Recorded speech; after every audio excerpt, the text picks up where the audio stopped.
Hey guys, so for today's video I'm going to be showing you how to bake these really delicious Millie's Cookie inspired recipe, and they are really simple and easy to make. The first thing that you want to do is to preheat the oven to 180 degrees, that is also gas mark 4, and you're going to need 125 grams of butter, 100 grams of light brown soft sugar, 125 grams of caster sugar, 1 egg, 1 teaspoon of vanilla extract, 225 grams of self-raising flour, half a teaspoon of salt and chocolate, and you're also going to need baking and greaseproof paper, which is what I'm holding right there. I will leave all the ingredients in the description box down below, so don't worry if you can't understand or didn't remember what I said. But the first thing that I'm going to do is add in the butter and the sugars into a big bowl and just kind of cream them together like you would a buttercream. There I am just dipping them in, and you're just going to want to get this flat surface of a spatula or a spoon, and just it's a lot easier if the butter is a lot softer. And as you can see, this is just, it might take a little bit of time, but it will get there, so just carry on and do it how you would a buttercream. And then next you want to get an egg and put it into a jug and just crack it like that, remove any bits that you don't want, and also add in the vanilla extract, and you just want to stir this up with a fork just so the egg yolk and the whites are kind of a bit combined with the vanilla. And then you're going to want to add it into your kind of buttercream, you could kind of call it, and just add it. I would normally do it a bit at a time, but I just kind of added the majority of it, and it will look like it's curdling at first, but if you keep on stirring it round, it'll get into a quite a loose batter, so you just want to carry on stirring round, and it should look, see that it's quite a loose batter, but that'll change when you add in all the dry ingredients. And then you next want to sieve through the flour and the salt, and I usually do this in about 3 different stages, because otherwise if I find that if I do it all in once it gets a bit too much, and just a bit too much for me to like stir and like fold in and stuff. So do it in about 3 different sections, and then you'll just see me just folding it around and making sure that all the flour has combined with the rest of the batter. There I am doing it again, just repeating what I've just done. And the more and more flour that you add in, obviously it will get a lot more thicker. It'll get a lot harder to stir, trust me.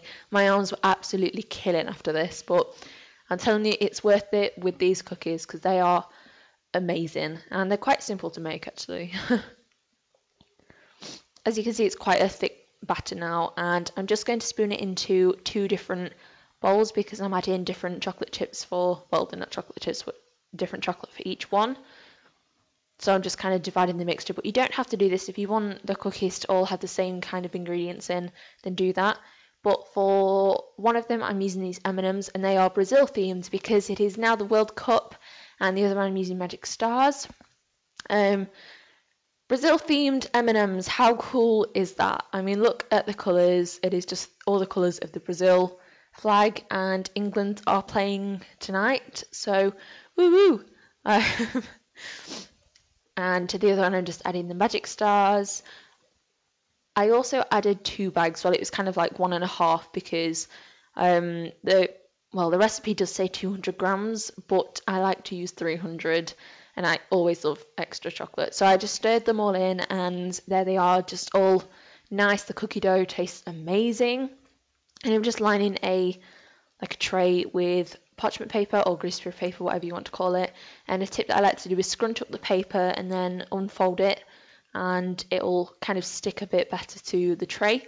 And then I'm getting 2 spoons and just spooning out the mixture, just the cookie dough, into kind of just spoonfuls, and they just come out nicely sized.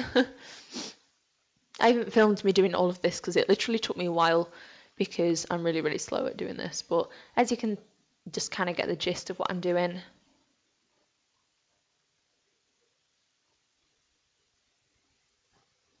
And then I'm just popping the cookies into the oven, just the full tray there, and then also the M&M cookies.